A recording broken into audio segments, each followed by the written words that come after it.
Hey guys, so in this video I wanted to talk about some of the things that we do to prepare for emergencies, and that includes fire drills and the different types of drills that we have to do throughout the year at our school. And these are specific to our classroom.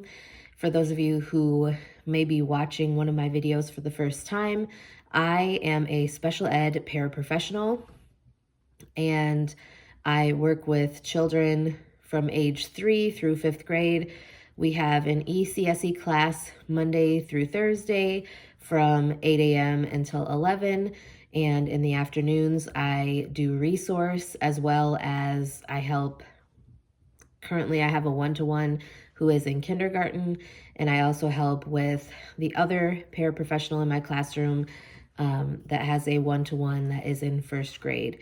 But we do have resource students who are all the way up to 5th grade. Those students are not usually in our classroom when we have like drills going on, but obviously emergencies can happen at any point in time. It doesn't matter who's in your class or what the schedule is during the day. Like I said, emergencies can happen at any time. And so I just wanted to share with you like some of the things that we've done to be better prepared, especially working with students that are neurodivergent. A lot of our students have some form of autism spectrum disorder, or they are developmentally delayed or have other medical issues going on. Like I said, I do work in special education, so obviously you guys can form your own opinion of like different things that you might see in special education. Particularly in my classroom though, like I said, we do have a lot of students who have autism spectrum disorders and are neurodivergent, obviously. We also have a lot of students in our classroom who are very sensitive to sensory stimuli, especially noises. Two of our students in particular actually have to wear headphones at certain points in time because of noise, and that is without even like fire drills or like bells, because in the elementary school that I work in, we don't have bells that go off other than like to let students know that it's time to come inside at like 7:50 in the morning, or at the end of the day, there is a bell that lets them know that it's time for release, or like if they're going to be picked up by parents, they can hear the bell. That means they're allowed to go outside. So what the lead teacher, and myself and the other para have worked on is we have a whole system set up for emergency drills.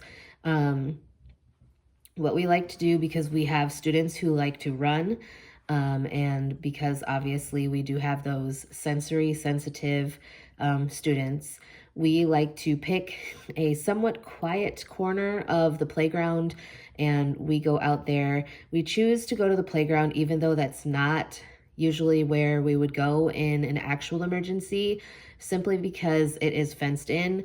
And so if one of our students decides to run, they're not running into traffic, they're not out of a fenced area.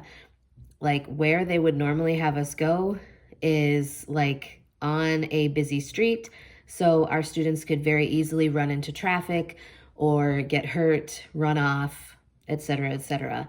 So we choose to go to a very quiet corner of the fenced-in playground, and what the lead teacher has actually done is she created a little bin of fidgets, different toys. She has little strips of paper and she brings markers and crayons, just something to keep them occupied and keep their minds busy, so they don't try to think about the fact that, oh, we're outside and we're by the playground, so let's go play. There are 3 of us in the classroom, so that kind of makes it a little bit easier to block.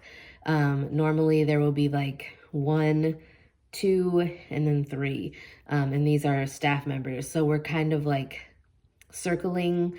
Like I said, we are in the corner, so we kind of make like a half circle around them just to try to keep them in that one area. Obviously, this would be different if it happened like during a different time of day where we don't necessarily have our ECSE students, or if it happened on a Friday, because our ECSE students are not in school on Fridays. But like I said, it definitely helps that we have that bin already set up. We have a book that has like all of the emergency contact information for the parents or guardians of each of our students. We have like allergy information, important medical information that we may need if, if something was to happen. Like if it was an actual emergency, we have all of that information in a binder and we keep that in a bag. It's like one of those reusable grocery bags, and we have that, all that information in the binder. The binder goes in the grocery bag, and the bin that has like all the toys, we have flashcards, fidgets, stuff like that in there, like I said, with the markers and the crayons, just things to keep them busy and occupied while we're outside. Those things definitely help, and we keep those in the bag as well. And this bag is literally, we don't keep it in the room because we don't want them to be able to access this bag at any point other than like for emergency drills. And during actual emergencies, we haven't had any actual emergencies, knock on wood, thank God, at this point so far. But we don't want them to get used to seeing these items because it's like a special treat for them. So yeah, we keep it in that disposable grocery bag because it's easy to just grab and go. So like if we were to have to evacuate the building for some reason, we have all the contact information for all of our students' parents or guardians, or emergency contacts, whoever they may be. And we also have those things to keep them busy.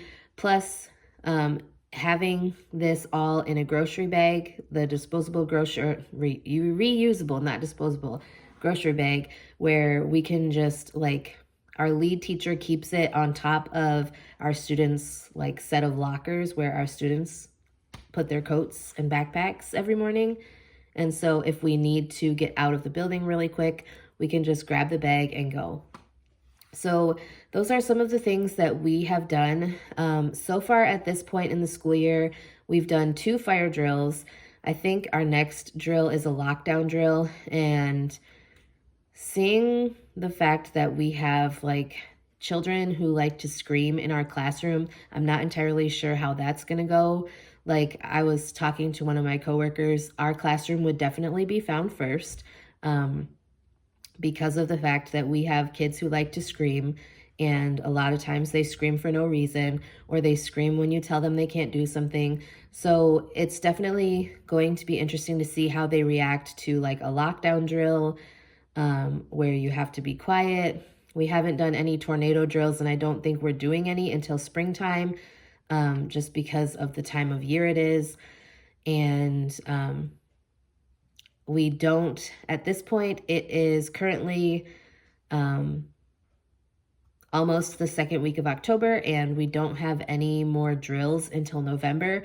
But I just thought it would be helpful to maybe share in case someone else works in special education and might want some ideas or tips to prepare more for drills or emergencies in your classroom. So anyways, I hope this was helpful. If you guys have any other questions or comments or concerns or topics you'd like me to discuss in the future on my channel, please be sure to let me know, and I'd be glad to get something filmed for you. And with that being said, that's all I have for today. So I will see you guys next time.